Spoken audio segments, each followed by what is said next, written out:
While it may be seen as fashionable by some parents, experts have warned against plaiting of children's hair, saying it can lead to permanent loss of hair. According to Dr. Edwig Nagabirwa, applying tension onto a child's scalp can damage it, leading to baldness. It's not with the plaiting. The problem is with when they use so much tension on the hair when they are plaiting it. If they hold it so tight, then it brings problems. So when they hold it so tight, then the children, you see after maybe the next day, they have small pus-like things on their head, and then they're complaining of pain because of the tension on the hair. And initially the hair loss is temporary, but if it's over time they are doing the same thing over and over again, it leads to traction or alopecia, and then you have permanent hair loss. Florence Nakasi, a hairdresser, agrees that plaiting a child is not only time-consuming, but one of the hardest things that a hairdresser can do. The challenges are mostly maybe crying, some even sleeping, they are dozing once you are plaiting, and it's not, the job becomes tiresome. You can at least plait a big person other than a small kid, because you take a lot of time because they are dozing, they are crying.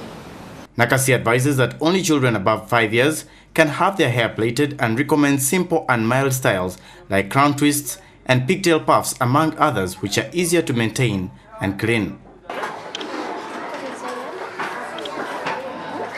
A quick tour of kindergartens within Kampala will show you many girls who have their hair braided, some with rough and tight braids such as Afro Kinky, while others have it locked, which is very painful.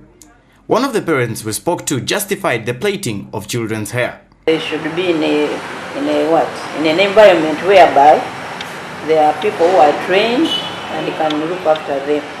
Because as you see the situation here, not only here in Uganda but everywhere, there is a problem of people looking after children in the home, because most of the mothers are now working mothers, and there is a problem of having somebody to stay with the children at home.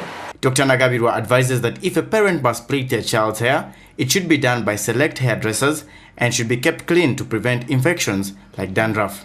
So in most cases, of course, if it has to be done, we always recommend that if you have to do any chemical relaxant or anything like that, it should not be more than 2 times in a year.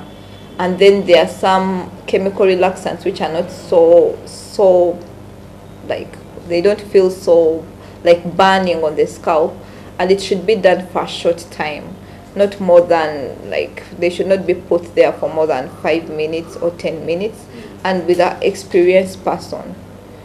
And then with the braiding, any kind of braiding, it should not be done with tension so that it doesn't cause the hair loss on the front. And even when the parents are holding the hair, they should hold it freely, not so tight.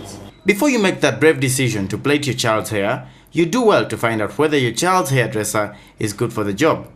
And do spare a thought for the long-term consequences on your child.